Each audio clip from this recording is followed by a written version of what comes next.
Hey, BIS 301. Hope everybody's doing well. I'm recovering from a little issue on Tuesday and back in the saddle. Let's talk about Maps 1, Maps 2, okay? First of all, for Maps 1, I got a lot of questions on the scoring and things and the expectations, and I want to keep that clear with you guys. But let me go over a couple of general points.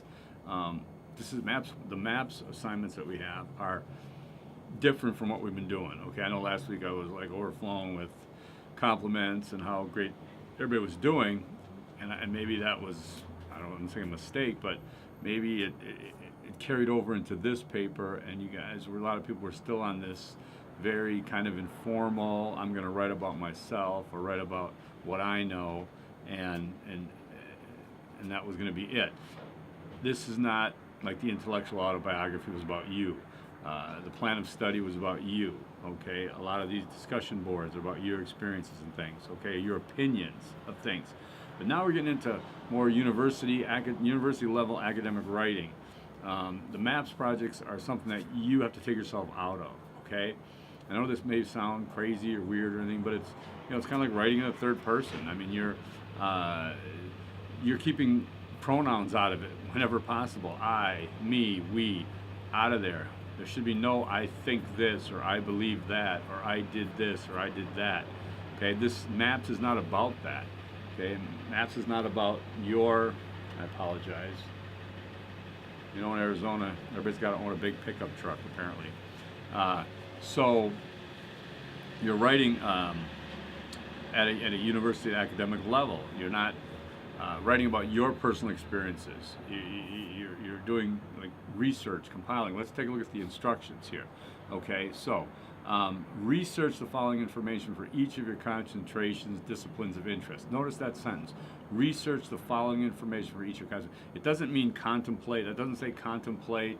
It doesn't mean share with us your information about each. It means research the following information for each of your concentrations. What does research end up doing?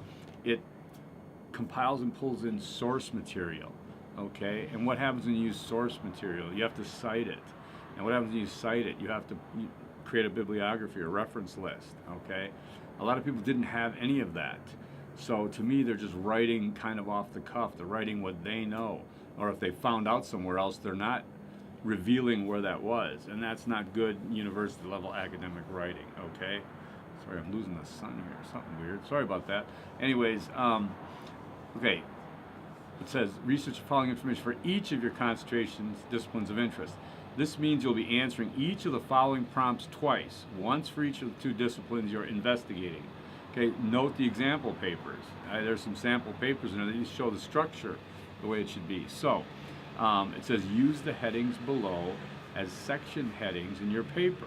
Be sure to address each of the prompts thoroughly.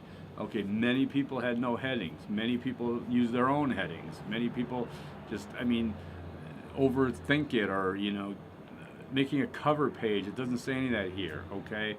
You don't have to do a cover page. You're not getting any extra points or by having one, you're not losing points by not having one. There's nothing here about an abstract. You don't have to do an abstract, okay?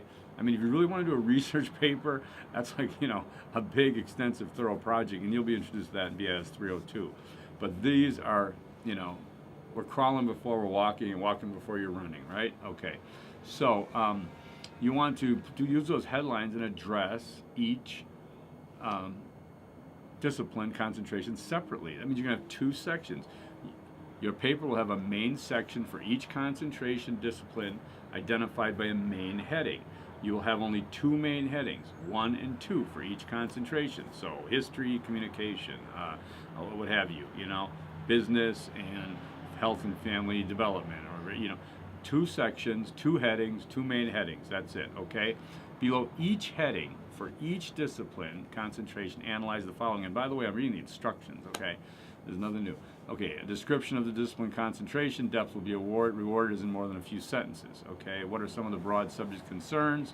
Broad subject concerns. Okay, these are different sections that are within the paper under the main section. You don't have to highlight the sections. It doesn't say that, but you should make it clear about what you're analyzing here. Okay. Now, again, I was talking about source material, resources, citations. You don't have to. I've been asked why wasn't any instructions you had to have that, because you don't have to. Okay, it's up to you to read into that, to say that research, this is this. Look at all the samples. Look at, what we talk about. If you don't decide not to use citations or source material, you will get either a weak score or no better than competent. Okay, because this is about the expertise and about peer-reviewed. You're writing to support your work. Supporting your work is done through citing and sourcing materials from textbooks, from peer-reviewed journals, from experts in the field, peer-reviewed that are foundational material or established material in your field. Okay, and you just can't like pull that out of you. You have to compile that, and even if you do pull it out of you, it's from somewhere, and you've got to find out where it is and source it. Okay. So, all right, describe the structure of each discipline, concentration from an academic perspective. How is it studied here in academia? How is it applied out there in the real world from a practitioner standpoint? Okay, well, when it says studied here in academia, we're not talking about here at ASU, okay? It's not about a description of your program, your classes, your requirements. It's not that. How is it studied in academia, okay?